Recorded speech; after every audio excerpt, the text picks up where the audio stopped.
بسم الله الرحمن الرحيم الحمد لله رب العالمين والصلاة والسلام على أشرف الأنبياء والمرسلين نبينا محمد وعلى آله وصحبه أجمعين أما بعد. So we stopped yesterday with Sifat Ibad al-Rahman, the description of the worshippers of Allah, and so far we did the first three. And all of these sifat are taken from the verse at the end of Surah Al-Furqan. At the end of Surah Al-Furqan. So the next sifa, as he says, as-sifatul rabi'ah, the fourth description, and Allah describes them as Ibad al-Rahman al-Ladina, those people who do these things. Allah honored these people who do these things and raise their rank. And they are of a higher level with Allah Jalla wa Ala. And they are the people who take on these characteristics that Allah mentioned in that ayah, in those ayat, in those verses.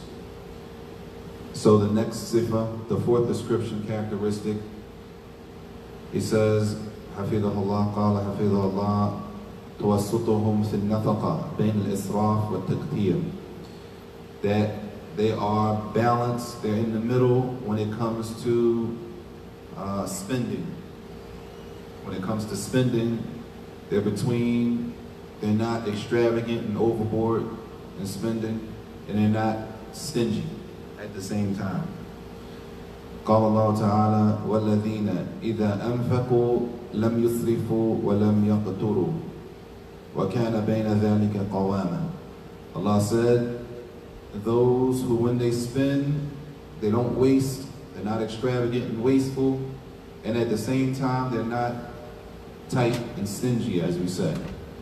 وَكَانَ بَيْنَ ذَلِكَ قَوَامًا, but they are in the middle between those two descriptions.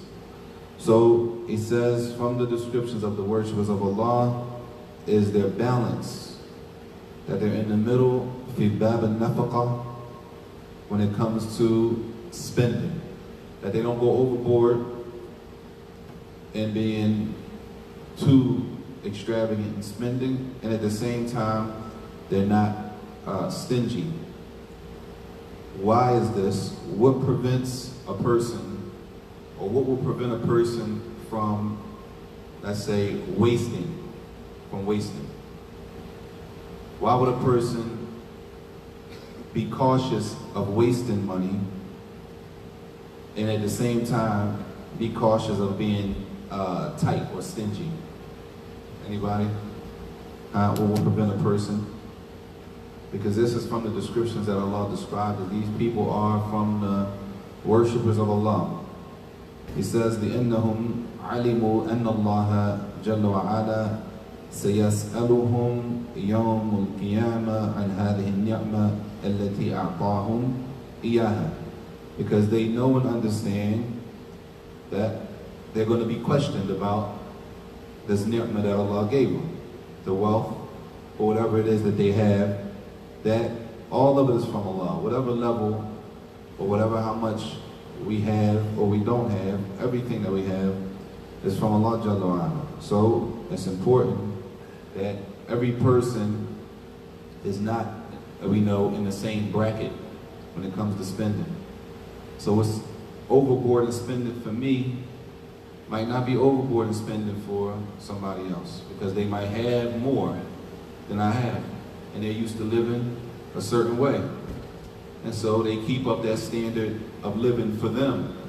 But if that's not my level, if that's not my standard of living, right? Then me going outside of my means could be overboard, where it takes away from obligations that I have. Everybody with me? Everybody's not in the same, as we say, tax bracket.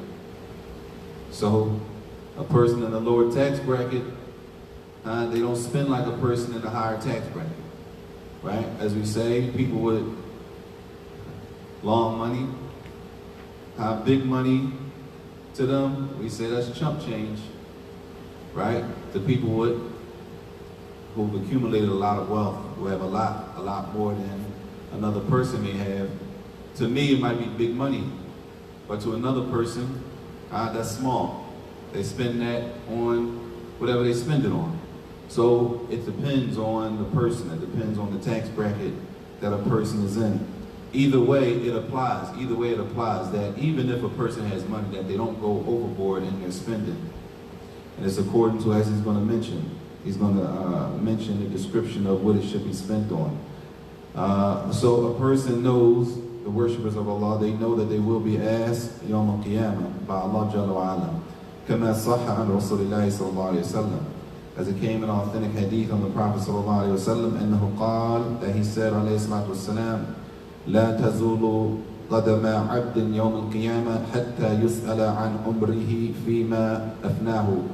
That a person, a slave, they won't move. A person will not move Yawm al-Qiyamah until they are asked, they are questioned about a few things. One of them, an umrihi fima afnahu, on their life, what did they spend their life doing? How did a person, he or she, spend his or her life? What did they do throughout their lives? And then he says, sallallahu alayhi wa sallam, wa an ilmihi fima fa'al. And every person will be questioned about their knowledge and what they did with their knowledge, which is relative. Everybody's not on the same level when it comes to knowledge, but the knowledge that we have, are we using it? Everybody will be questioned about the knowledge that they have and what did we do with the knowledge that we have. It doesn't necessitate that a person has to be a scholar or a talib ilm or a student of knowledge. Whatever level of knowledge that a person has, the person will be questioning, what did we do with that knowledge? And then he said after that, alayhi salatu wasalam, وَعَنْ مَالِهِ مِنْ أَيْنَ اكْتَسَبَهُ. And every person will be asked about their money, their wealth. How did they gain it? Where did their money come from? How did they get their finances? وَفِيمَا أَنْفَقَ. And what did they spend it on also? So it'll be questioned, all of us will be questioned, where do we get our wealth and what do we spend it on? وَعَنْ جِسْمِهِ فِيمَا أَبْلَاهُ.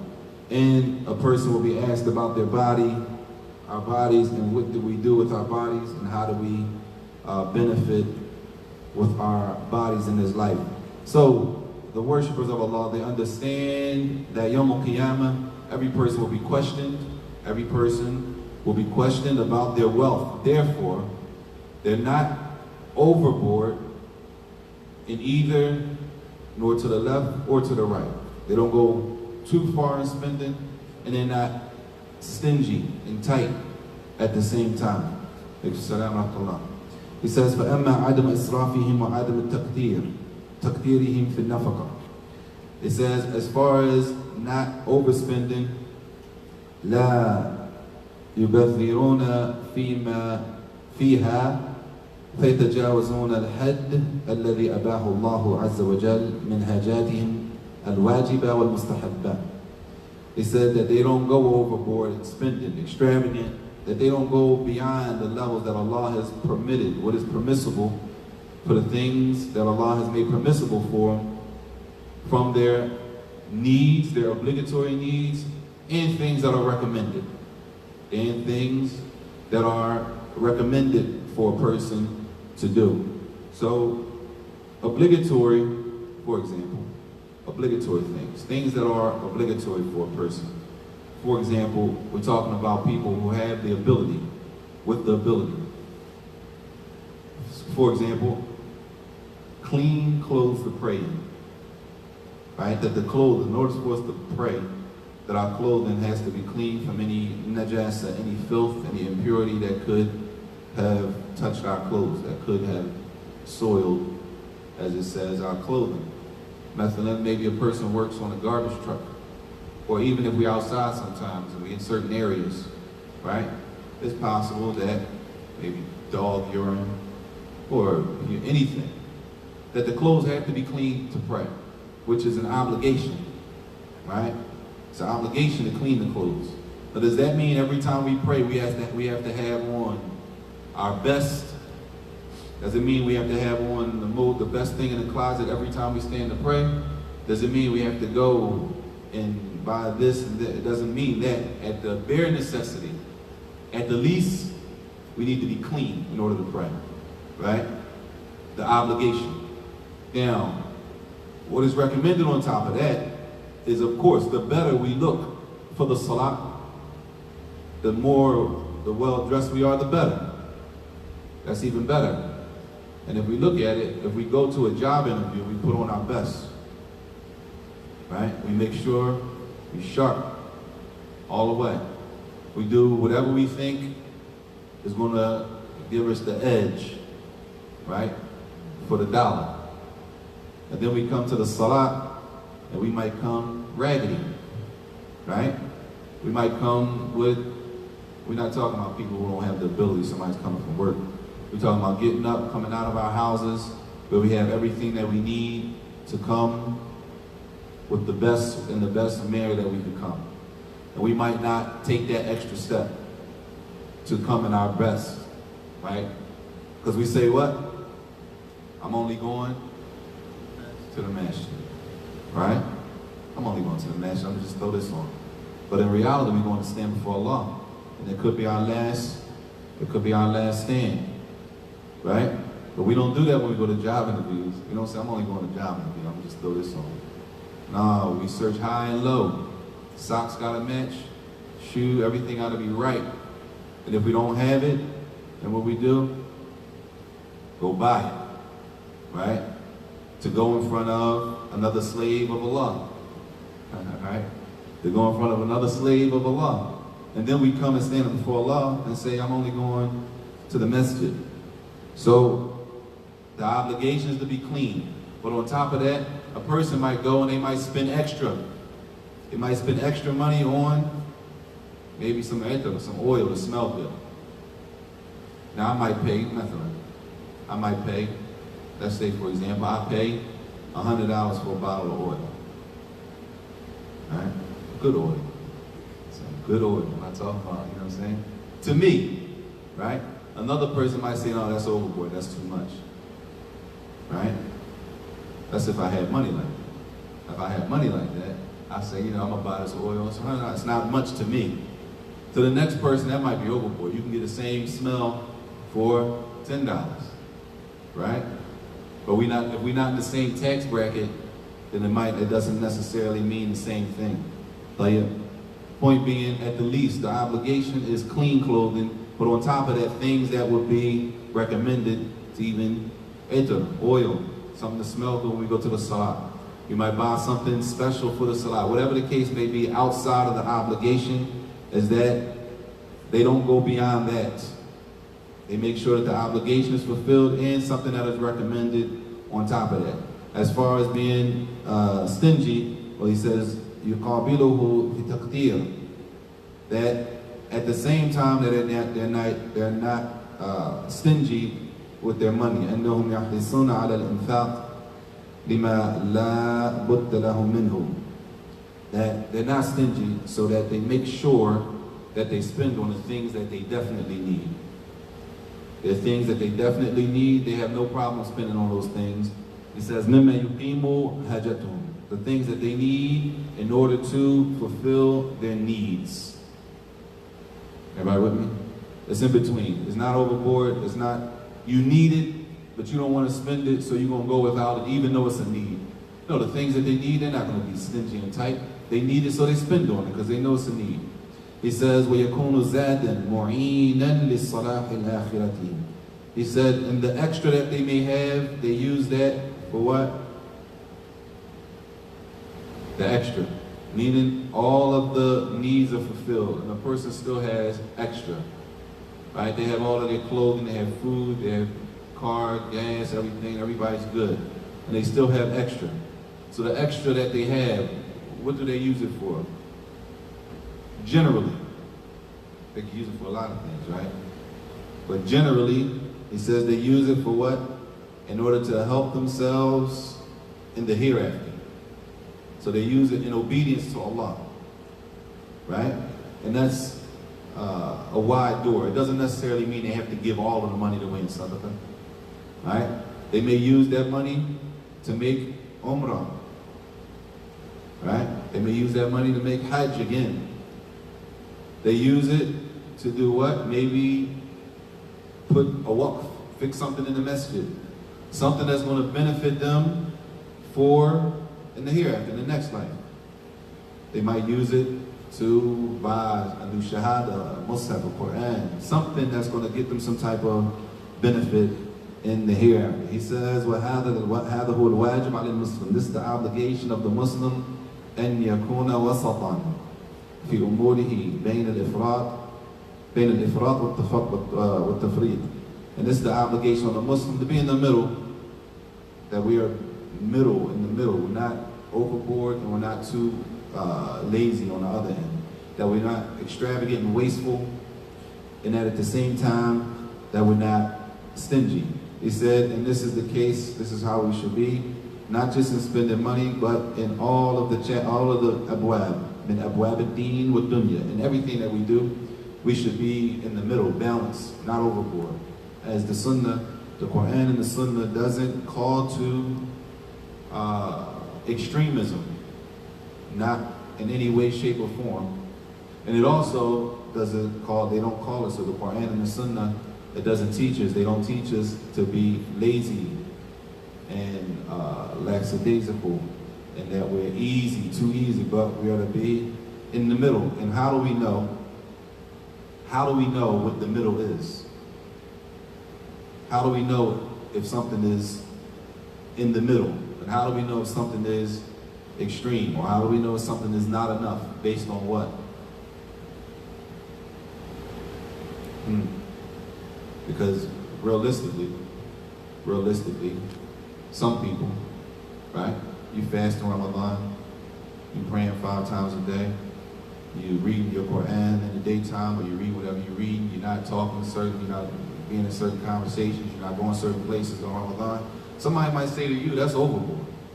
Some Muslims might say to you, that's a little too much, that's extreme, right?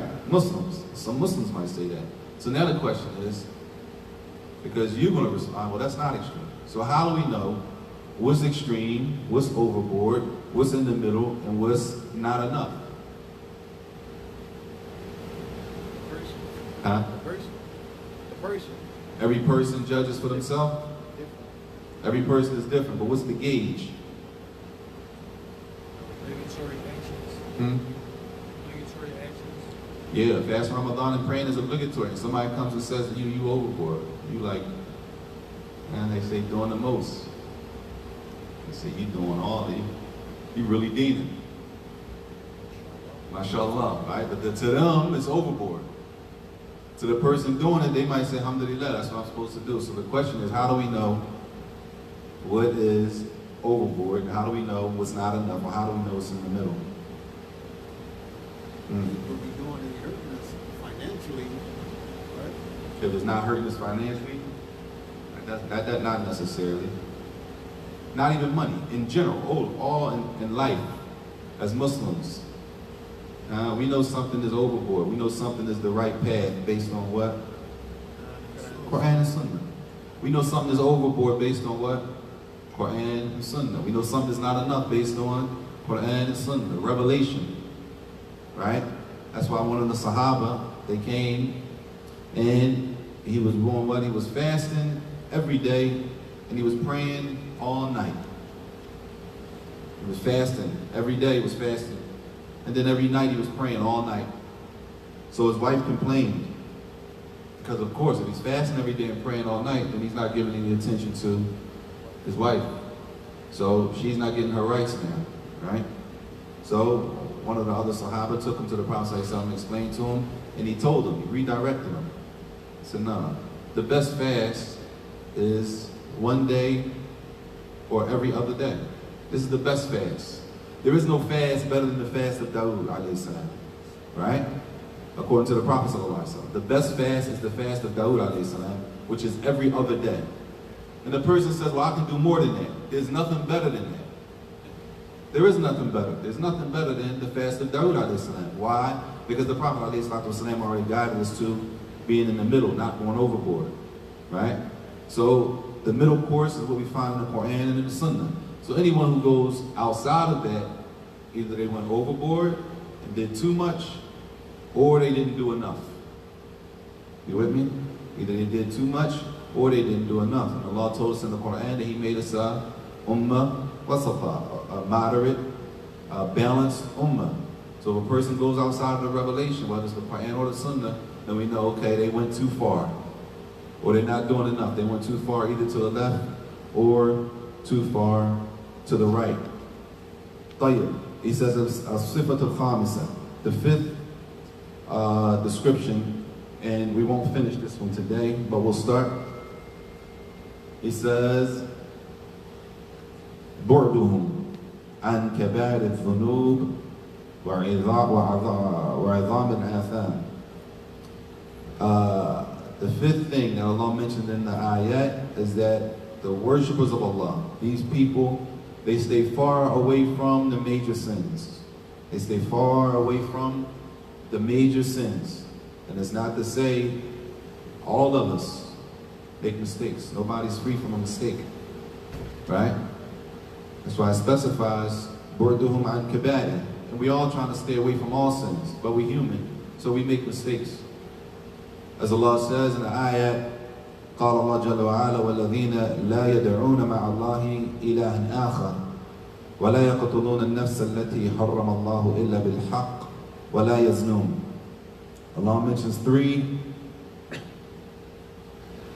of the major sins in these ayat from Surah Al-Furqan. He says, so from their description, min abras, from the greatest things that stand out about the Ibad al-Rahman, the worshippers of Allah, اجتنابهم كبائر الذنوب والآثام, is that they stay away from the major sins. وقد خص الله عز وجل في هذه السياق ثلاثة كبائر بالذكر لأنها أعظم الكبائر وأشدها على الإطلاق. In these ayat, Allah mentioned three of them because these are the greatest sins in totality. So Allah mentioned the three greatest sins at the end of Surah Al-Furqan, that Ibad al-Rahman, that they stay away from. Now, if we don't know what the major sins are, then again, Imam al-Dhahabi rahimahullah has a famous book called Al-Kaba'ir.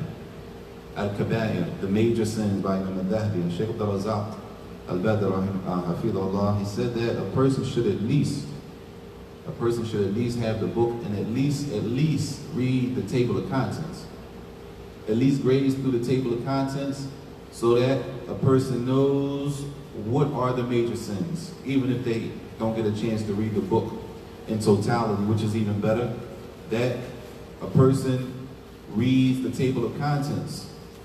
And if you read the table of contents, you'll see that a lot of things that are now trendy, it's the style now amongst a group of people that they're from the major sins.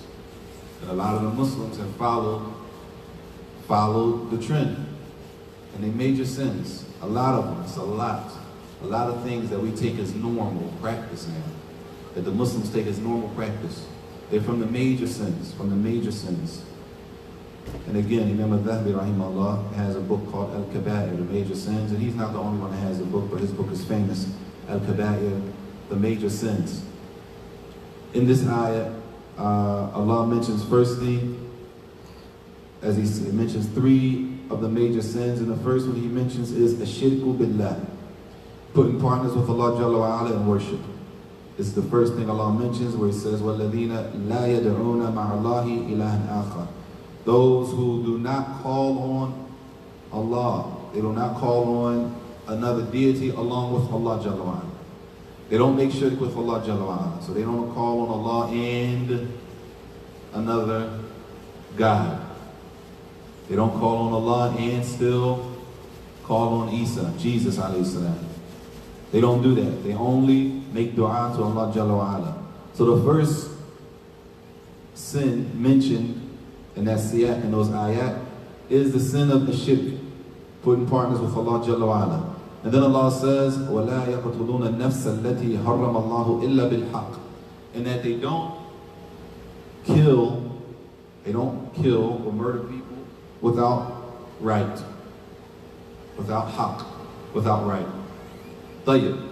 The question is, when does a person, because it says bil-haqq, without right, when does a person have the right, the haqq, to murder somebody? In our case, when do we have the green light to go and kill a person? Deen, we're not talking about the street. Because we don't live by the street, we live by the Quran and the Sunnah, the Wahyain, the revelation. For example, somebody kill a family member and you talk to him about the ad, they refuse, get the blood money. You talk to him what? About the blood money, Uh-huh. and they refuse. Mm-hmm. Then it's, in that case, it's not going out. Tell you. So somebody kill your family member, huh? They won't pay the blood money, right? At that point, you got the green light to go and kill them. That shit. Latch. You going to jail. For sure. Huh? We're not talking about the street, brother. I'm talking about Quran, Sunnah. Self-defense. Self-defense. You're defending yourself. Jade. Right? You going to jail for defending yourself? Possibly, but possibly not. You might get a win out of that in the court. Self-defense. Tayyib. Self-defense. Huh? In a war. Tayyib. In our situation that we live in, do we have a green light Islamically?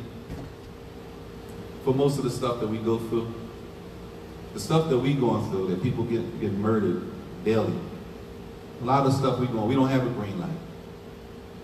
Usually, probably 90% of the time, 95, maybe more than that, there's no green light to take another life, right? According to Quran and the Sunnah, there's no green light, majority of the cases. Why? Because most of the time they're doing a haram anyway. It has something to do with something that we're not supposed to be involved in the first place, right? Most people get murdered over what? Drugs or women that they're not married to, money, right? Which all of them in generally, usually it's a haram situation. So now it's haram, and on top of that haram, a murder.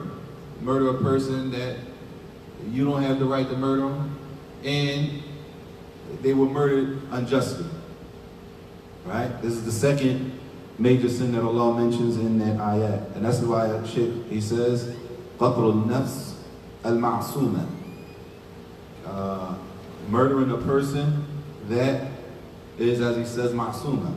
Because even if a person did something in a Muslim name, it doesn't necessitate that the general people can just up and kill him, right? Even if you're living in the land of the Muslims, where they're practicing the Sharia, and they go to the court system, if somebody does something that it warrants that they die, they kill somebody, eye for eye, right? You kill somebody, then you can be killed. So if they kill somebody, and everybody in this room knows that's the killer, everybody here knows that's the killer, in the Islamic country, are we allowed to go kill him? Not well, witnesses. Huh? There's no need to be witnesses Who needs witnesses? in Islamic countries. In an Islamic country, a person standing right here, everybody knows that he's the murderer, or she's the murderer. Everybody knows. Do we have the green light to go and kill that person? No. If any one of us go kill, now we're murderers, and now we got to go to court. It's due process. You with me? It's due process. And even if, well, we won't go there. So it's not that everybody has the green light to kill people, right? Now, there's some cases when somebody murders a person, they're going to go to court and they're going to be held accountable for what they do. But guess what? That's when they're going through a due process, according to the Sharia, according to the Quran and the Sunnah. And at the end, Allah has designated punishments for people who do certain things. Those punishments are carried out with order, not just random. Any and everybody is able to do it. And we're going to stop after this last one, and we're going to finish, inshallah, next Saturday.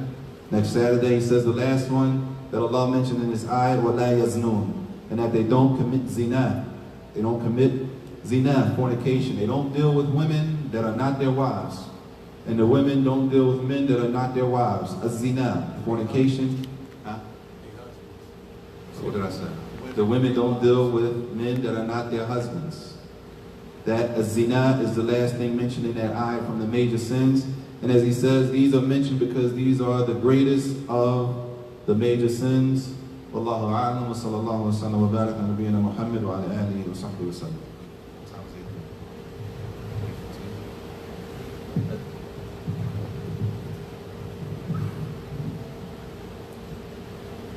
Allah